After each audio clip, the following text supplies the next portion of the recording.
La lucidité.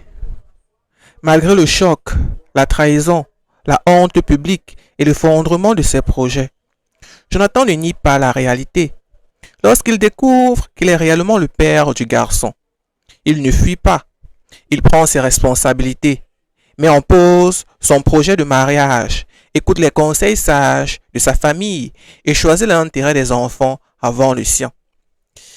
Il a réalisé qu'il faut du courage pour affronter une vérité douloureuse, mais encore plus pour y répondre avec dignité. Étant donné qu'on ne bâtit pas une famille en fermant les yeux sur une bombe à retardement. À l'exemple de Will Smith, le célèbre acteur, rappeur et producteur américain, qui a vécu publiquement les révélations douloureuses autour de son mariage avec Jada Pinkett Smith, notamment les aveux d'infidélité de cette dernière. La vérité a été exposée à la face du monde dans l'émission Red Table Talk, alors qu'ils tentaient encore de reconstruire leur couple. Plutôt que de réagir par vengeance ou rejet brutal, Will Smith a choisi de faire preuve de calme, de dignité et de responsabilité, en admettant sa part d'échec, en réaffirmant son attachement à la famille et en cherchant une guérison intérieure à travers la thérapie, l'introspection et la spiritualité. Will Smith déclare: on ne peut pas sauver un couple si on ne se sauve pas soi-même. D'abord, en d'autres termes, les blessures cachées explosent tôt ou tard et que les relations profondes exigent plus que de l'amour. Elles nécessitent vérité, transparence et travail intérieur. Dis-moi en commentaire, pour toi, que nécessitent vraiment les relations profondes? Like si ça te parle.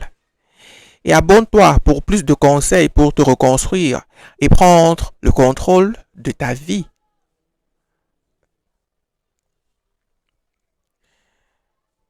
Merci.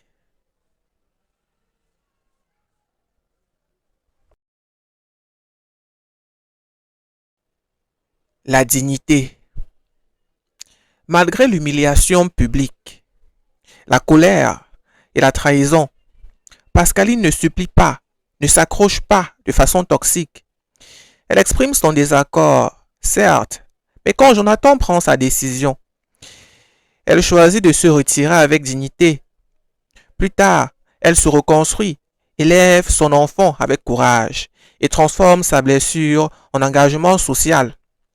Elle a saisi que ce n'est pas la chute qui détruit une femme, c'est le refus d'accepter ce qu'elle ne peut pas changer.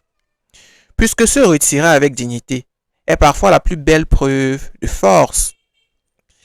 À la manière de Shakira, la prestigieuse chanteuse, auteure, compositrice, danseuse et productrice colombienne, qui a vécu une séparation très médiatisée avec le footballeur Gérard Piqué après plus de 10 ans de relation et 2 enfants.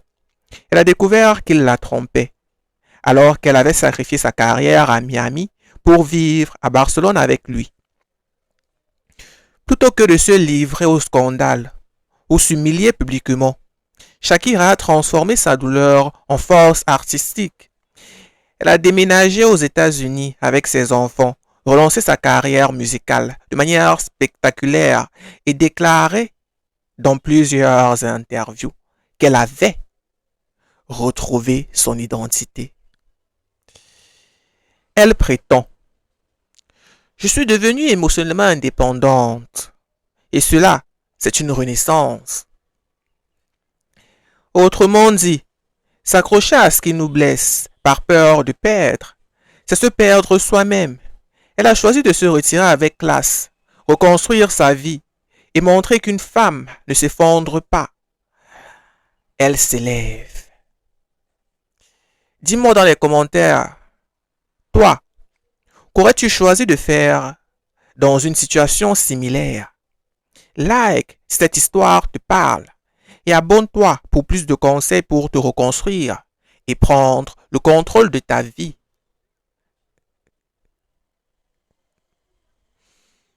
Merci.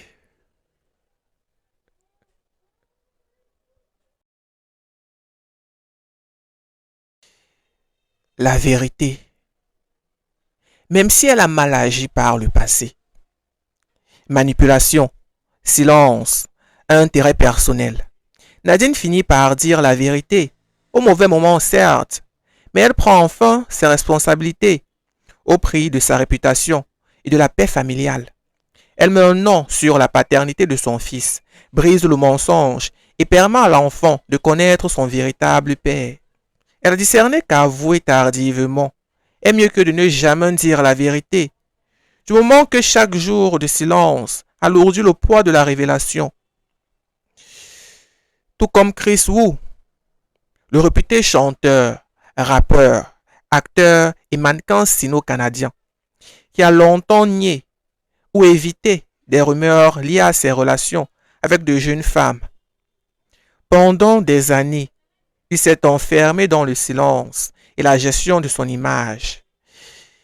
Finalement, après de multiples accusations, des preuves et une enquête ouverte, la vérité a éclaté.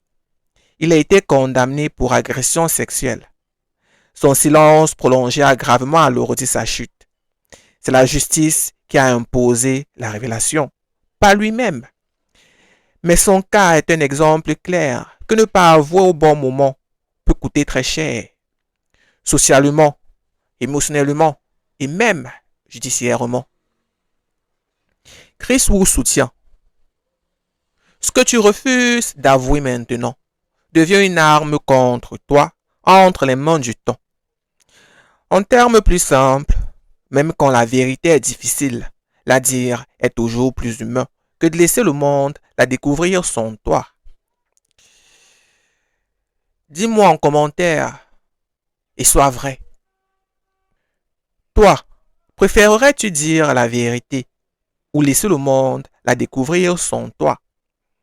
Like si ça te parle et abonne-toi pour plus de conseils pour te reconstruire et prendre véritablement le contrôle de ta vie.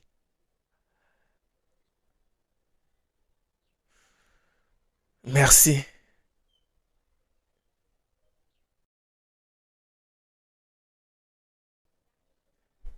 L'amour. Plutôt que d'imposer un mariage source de conflit à long terme, Jonathan choisit de ne pas marier Pascaline, même s'il l'aime, pour éviter un drame émotionnel permanent entre deux mères liées à lui par des enfants. Il fait primer la stabilité des enfants sur ses propres désirs. Il a compris qu'aimer, ce n'est pas toujours rester, dès lors que, parfois, la plus grande preuve d'amour, c'est de s'effacer pour que la paix soit possible. De même que Russell Crowe, le phénoménal acteur, producteur et musicien australo-néo-zélandais, qui, marié à la chanteuse Danielle Spencer, avec qui il a eu 2 enfants, a vécu un mariage long mais instable. En 2012, il annonce leur séparation après près de 9 ans de mariage, malgré l'amour toujours présent. Russell Crowe n'a jamais terni l'image de Danielle, ni exposé les raisons du divorce. Il a continué à la soutenir discrètement et a toujours affirmé qu'elle restera une personne essentielle dans sa vie. Il a vendu plusieurs objets personnels dans une vente aux enchères qu'il a lui-même appelée The Hour of Divorce pour tourner la page en paix et avec humour, proclamant: parfois, le vrai amour ne tient pas à la possession, mais à la liberté qu'on accorde à l'autre. C'est-à-dire que rester en couple, malgré l'usure, aurait détruit leur lien parental et leur respect mutuel. Il s'est effacé pour préserver la paix familiale. Dis-moi en commentaire, toi, seras-tu prêt à t'éloigner pour préserver ce qui compte vraiment? Like si ça te parle et abonne-toi pour plus de conseils pour te reconstruire et véritablement prendre et reprendre le contrôle de ta vie.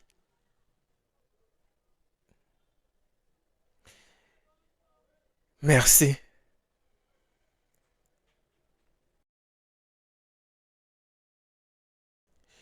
L'acceptation. À la fin, chacun accepte sa part de vérité. Nadine accepte de perdre le benguiste. Jonathan accepte de ne pas épouser Pascaline. Pascaline accepte de tourner la page. Et les familles acceptent de faire silence après l'orage. Chacun apprend à avancer avec ce qui est. Ils ont intégré que la paix intérieure commence là où s'arrête la résistance au réel. À l'image de Aya Nakamura, l'éminente chanteuse, auteure-compositrice et interprète franco-malienne, qui, souvent critiquée pour son style, sa voix, son langage ou son attitude, a subi un déferlement médiatique entre jugement culturel et attaques racistes ou sexistes. Au début, elle cherchait à se défendre, à corriger son image, à se conformer un minimum. Elle a fini par lâcher prise. Elle a arrêté de chercher l'approbation et a décidé de ne vivre que pour son art, sa communauté et sa fille. Elle a trouvé la paix dans la maîtrise de sa propre narration. Sa musique reflète désormais une femme qui n'attend plus d'être validée pour exister. Aya Nakamura affirme: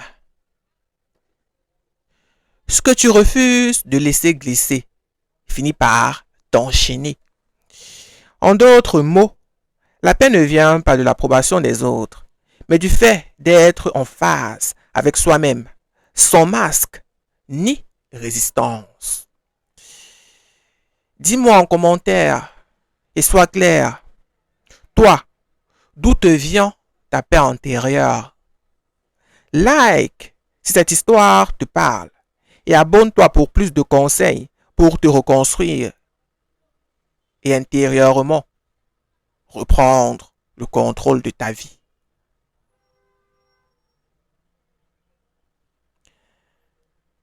Merci.